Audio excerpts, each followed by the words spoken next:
आप लोग देखते होंगे कि उत्तर प्रदेश की राजनीति में संजय निषाद काफ़ी चर्चा में बने रहते हैं।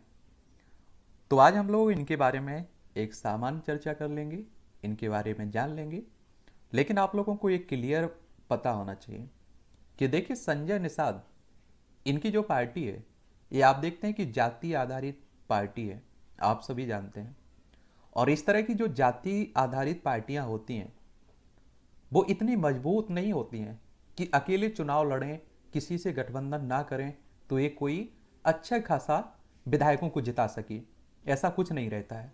लेकिन हाँ, कई आप देखिए ऐसी सीटें होती हैं जहाँ एक निर्णायक भूमिका में इनकी जाति होती है।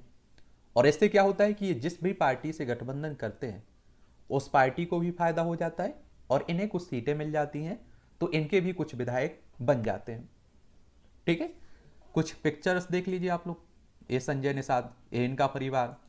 ये आप देखिए संजय निषाद, मोदी साहब और योगी आदित्यनाथ। ये आप देखिए जो रवि किशन है, गोरखपुर के सांसद हैं। और ये आप देखिए अमित शाह, ये आप देखिए केशव प्रसाद मौर्य, योगी आदित्यनाथ और संजय निषाद। और आप देखिए 2022 के जो विधानसभा चुनाव हुए थे इसमें संजय निषाद बीजेपी के साथ गठबंधन था इनका। और आप देखेंगे इन्हें कुछ सीटें मिली भी हैं, उस चुनाव में जीत भी हुई। और आप देखिए ये वर्तमान में मत्स्य पालन मंत्री बने हैं उत्तर प्रदेश सरकार में। ये आप देखिए हमारा प्यारा भारत है, इसमें आप लोग उत्तर प्रदेश देखेंगे। और उत्तर प्रदेश के बारे में आपको मालूम होना चाहिए, इसकी राजधानी लखनऊ है। और ये राजनीति की दृष्टि से काफ़ी महत्वपूर्ण है क्योंकि यहाँ विधानसभा में 403 सीटें हैं, विधान परिषद में 100 सीटें हैं, राज्यसभा में 31 सीटें हैं, लोकसभा में 80 सीटें हैं। और आप देखिए कि जब आप लोग प्रधानमंत्रियों की लिस्ट उठा के देखेंगे ना, तो उसमें अधिकतर प्रधानमंत्री आपके उत्तर प्रदेश से ही निकल के आए हुए हैं। अब आप लोग पंडित जवाहरलाल नेहरू के देख लीजिए, पहले प्रधानमंत्री, वर्तमान प्रधानमंत्री मोदी साहब को देख लीजिए। इनका संसदीय क्षेत्र बनारस है मोदी साहब का। ठीक है, और इसकी सीमा, अंतर्राष्ट्रीय सीमा नेपाल से लगती है। राज्यों में बिहार, झारखंड, छत्तीसगढ़, मध्य प्रदेश, राजस्थान, हरियाणा, हिमाचल प्रदेश, उत्तराखंड और दिल्ली से लगती है। सबसे ज़्यादा राज्यों से सीमा लगती है उत्तर प्रदेश की। ये भी आपको मालूम होना चाहिए। कई राजनीतिक विश्लेषण एक कहते हैं, और ये हकीकत भी है, कि जो दिल्ली की सत्ता है ना, इसका रास्ता लखनऊ उत्तर प्रदेश से होकर जाता है। समझ रहे हैं आप लोग? तो इसलिए महत्वपूर्ण हो जाता है।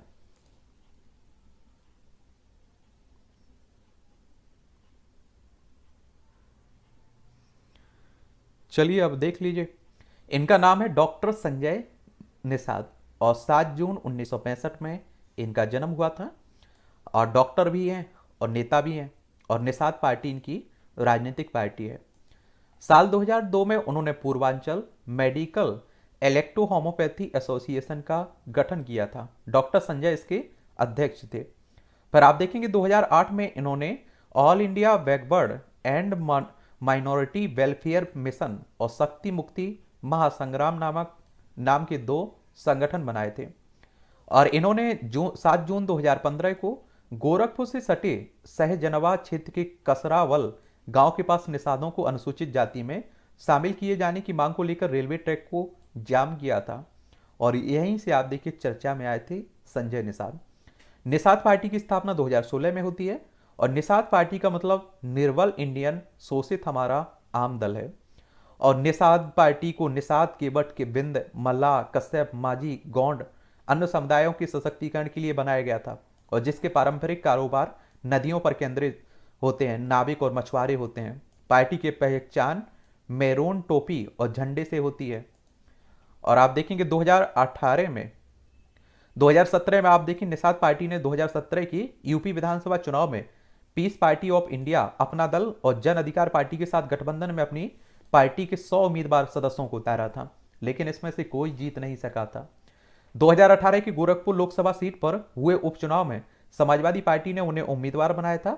और सीएम योगी के गढ़ में चुनाव जीतकर प्रवीण निषाद ने सियासी विश्लेषकों को चौंका दिया था। हालांकि लोकसभा चुनाव से ठीक पहले प्रवीण बीजेपी में शामिल हो गए थे।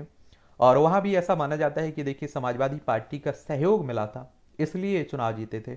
अपनी दम पर वहां भी चुनाव ना जीत पाते, ये हकीकत है, कड़वी सच्चाई है। और देखिए जिससे ये गठबंधन करते हैं उसे भी फायदा होता है। 2019 को निषाद पार्टी राष्ट्रीय जनतांत्रिक गठबंधन यानी कि एनडीए में शामिल हो जाती है। और एनडीए में आप देखते हैं कि बीजेपी मुख्य घटक है और बाकी इसके सहयोगी दलों को मिलाकर एनडीए कह देते हैं।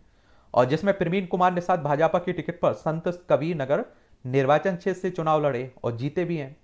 निषाद पार्टी की अगर आपको ताकत देखना है तो आप देखिए गंगा किनारे बसे पूर्वी उत्तर प्रदेश के इलाके में निषाद समुदाय की अच्छी खासी आबादी है।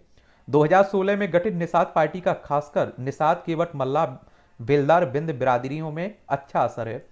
गोरखपुर देवरिया महाराजगंज और जौनपुर संत कबीर नगर भदोही बनारसी और समेत 16 जिलों में निषाद समुदाय की वोट जीत हार में बड़ी भूमिका अदा कर सकते हैं और इसीलिए आप देखें इनसे गठबंधन करते हैं।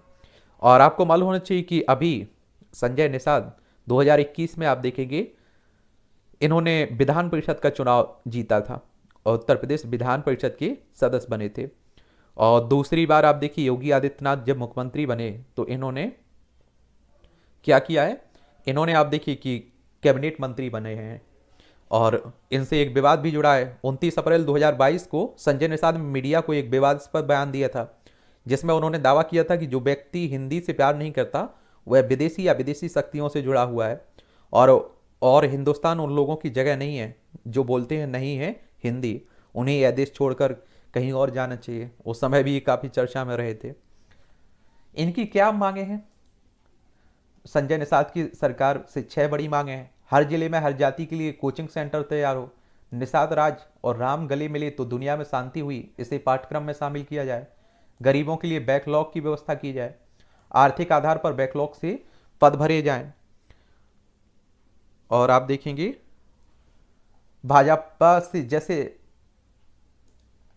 भाजपा ने जैसे अपने मुकदमे वापस लिए वैसे हमारे भी कार्यकर्ताओं के मुकदमे वापस हों, इनकी मांग है। और इन्हें आरक्षण दिया जाए और ताल घाट में हमें वापस दिए जाएं। जो आप देखते हैं नदियां होते हैं, ताल होते हैं, मछली का काम होता है। संजय निषाद की अगर आप देखें